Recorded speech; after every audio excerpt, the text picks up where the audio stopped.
किसान विरोधी कानून लाने के विरोध में यहाँ पर कांग्रेस ने आज वर्चुअल एक मीटिंग की है और यहाँ पर पूरे शहर में ही पूरे देश में मीटिंग हो रही है। और मैं हूँ आज यहाँ पर वजीराबाद रोड पे।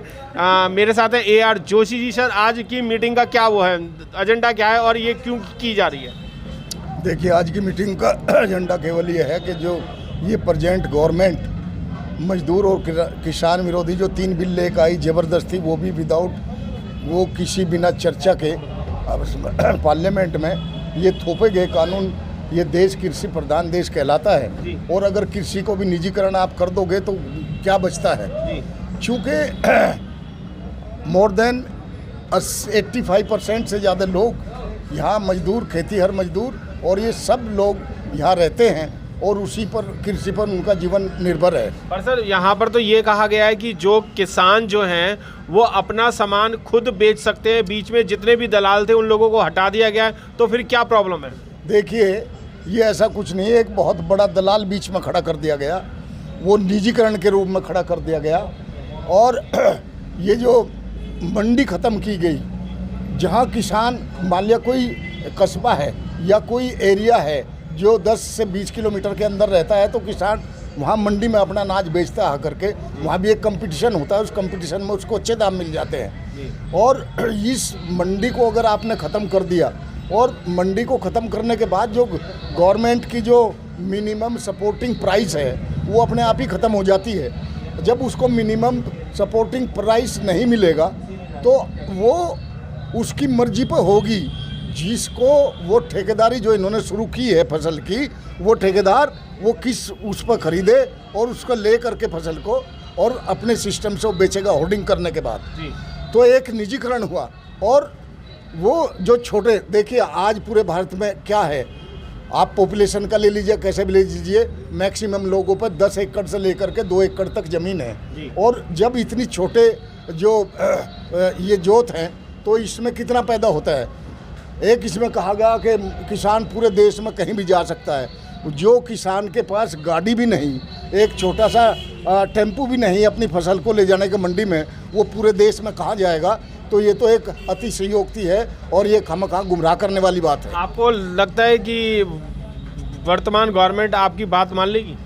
देखिए, ऐसा है, यहाँ बहुत सालों से बहुत सी दूसरे राज्य, वो I mean east India company ने राज किया और 150 साल से भी ज़्यादा राज किया। ये देश का खून, ये देश में DNA ऐसा है, जब ये उनको भगा सकते हैं सत्याग्रह के थ्रू, तो इनको सर्टेनली सोचने पर मजबूर होना पड़ेगा।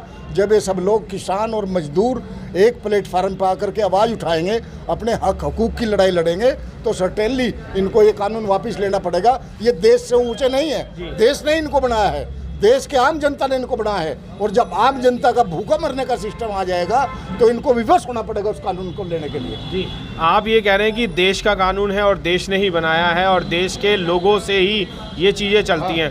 पर वर्तमान गवर्नमेंट जो है वो किसी की नहीं सुन रही है, अपना जो बिल लाती है उसे पास कर लेती है। और कोई भी, आपने जितने भी धरना प्रदर्शन किए हैं, जितने भी मांगे दिए हैं, जितने भी आपने ज्ञापन दिए हैं, कोई भी ज्ञापन पे कोई भी काम नहीं किया गया। और कोई भी, आप लोगों के ही द्वारा ये बात आ रही है सामने कि वो अपनी मनमानी कर रहे हैं और कोई भी ज्ञापन को पास नहीं कर रहे हैं। यानी आंदोलन आप कितने भी कर लीजिए, जो उनका मन करेगा वो वही करेंगे। देखिए, ऐसा है, ये आंदोलन जब अनवर्थ होंगे, देश के चारों कोने से शुरू होंगे, तो इनको उनके सामने झुकना पड़ेगा।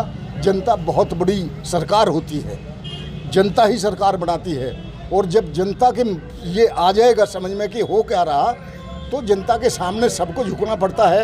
ये टीवी मीडिया जो आज बिल्कुल खरीदा हुआ सिस्टम चल रहा है, ये कब तक चलेगा? सर, मीडिया तो खरीदा हुआ है, चलो मैं मानता हूँ कि स्ट्रीम मीडिया जो है वो अंबानी जी ने खरीदा हुआ है, मोदी जी ने खरीदा हुआ है। क्या पब्लिक को भी खरीदा हुआ है? पब्लिक रोड पे क्यों नहीं आ जाती है एक साथ, और सारी राजनीतिक पार्टी एक साथ बाहर क्यों नहीं आती है? देखिए, अभी महामारी चल रही है और उस महामारी के चलते हुए बहुत सी चीज़ें वो रखनी पड़ती हैं। महामारी में लोग थोड़ा सा अपने को सेफ भी रख रहे हैं और इस वजह से रोडों पर नहीं आ रहे। ये महामारी जिस दिन ख़त्म होगी और ये डिक्लेयर हो जाएगा देयर इज़ नो मोर महामारी इन दिस कंट्री, तो लोगों को देखना, आप अपने हक की लड़ाई के लिए रोडों पर भी आएंगे। जी, बिल्कुल आएंगे। सर मैं आपसे भी जानना चाहूँगा, आप यहाँ पर इस क्षेत्र में हैं, क्या लगता है कि गवर्नमेंट आप लोगों की इन मांगों को मान पाएगा? देखो ऐसा है गवर्नमेंट को मानना पड़ेगा। जब पब्लिक में जब जोश आएगा, जब पब्लिक ऐसी एकता में आएगी, पब्लिक का शोषण होएगा, पब्लिक इकट्ठी होएगी, तो कोई भी सरकार हो उसको मानना पड़ेगा। और लॉकडाउन अभी मार्च से शुरू हुआ था, पर अभी भी लॉकडाउन चालू है, यानी कि महामारी चालू है, पर मार्च से पहले से ही बहुत सारे आंदोलन हो रहे हैं, किसी पे भी कोई भी सुनवाई नहीं की गई है। मनमानी कब तक चलेगी? देखो ऐसा है, मनमानी इनकी जो तानाशाही है, हिटलरशाही है, वे ज़रूर चल रही है, बाकी वो हमेशा नहीं रहेगी। ऐसा नहीं है हमेशा इन्हीं की चलती रहेगी।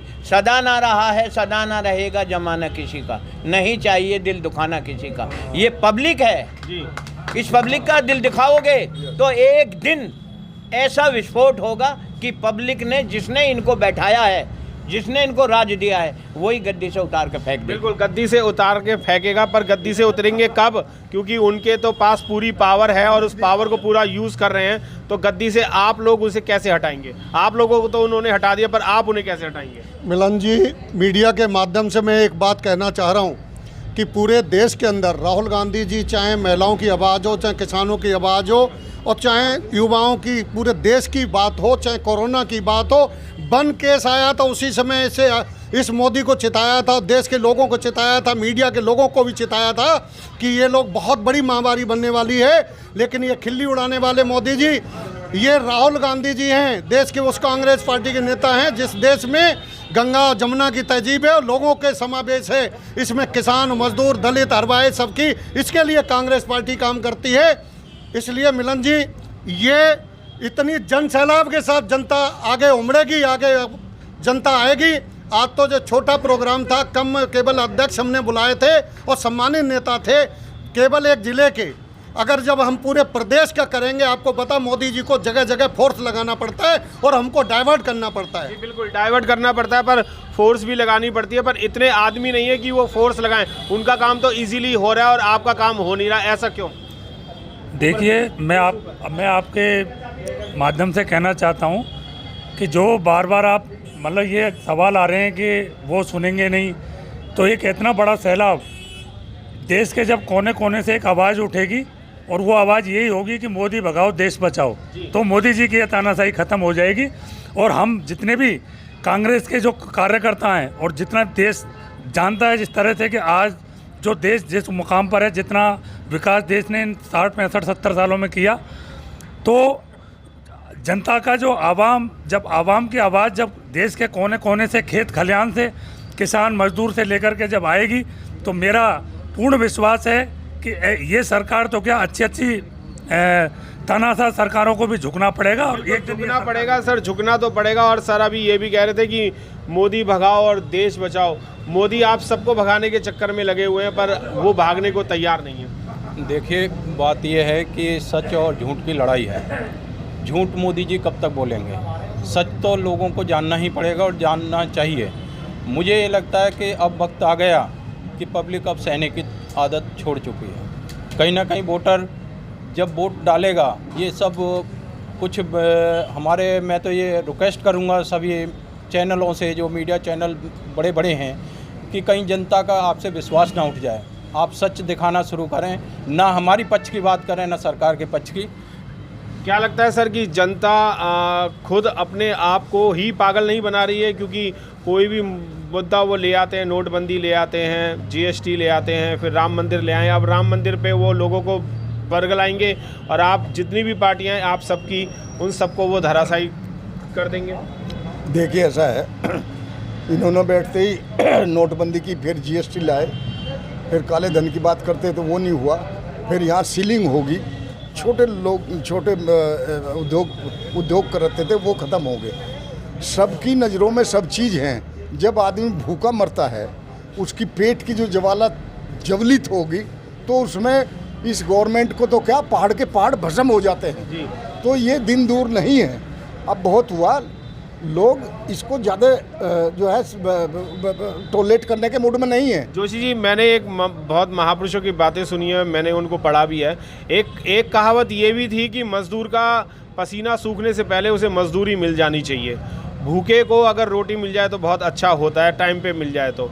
आप लोगों के साथ इतना प्रताड़ना हो रही है, पूरे देश के साथ हो रही है, तो ये प्रताड़ना जब ख़त्म होगी जब आधे से ज़्यादा भारत मर मिटेगा। देखिए ऐसा है, जहाँ तक मजदूरों की बात आपने कही, अभी आपने देखा होगा 2 से 3 महीने पहले मजदूरों की हालत पूरे भारतवर्ष में क्या थी। लोग 1500 किलोमीटर चल के, हज़ार किलोमीटर पैदल चल के अपने गंतव्य तक पहुँचे, अपने घर तक पहुँचे, लेकिन गवर्नमेंट ने क्यों नहीं किया। और जब वो ऑलमोस्ट सब जा चुके, जब कह रहे हैं हम रेल चला रहे हैं, हम गाड़ी चला रहे हैं, अब वो किसके लिए चला रहे थे। तो जहाँ तक मजदूर की बात है, मजदूर और गरीब इसकी कोई जात बिरादरी नहीं होती। मजदूर मजदूर है, गरीब वो कोई भी हो सकता है। उसकी आवश्यकताएं बराबर होती हैं, उसकी सोच बराबर होती है, उसकी ज़रूरतें बराबर होती हैं। तो इसलिए वो मजदूर देख रहा है, वो मौके की तलाश में है, और जब अवसर मिलेगा तो इस बार वो छोड़ने वाला नहीं है। जी बिल्कुल, अवसर मिलेगा तो छोड़ने वाला नहीं है। और मजदूरी नहीं, हर वर्ग का आदमी आज इस गवर्नमेंट से बहुत ज़्यादा परेशान हो रहा है। अब देखना ये है कि ये गवर्नमेंट कब जाएगी।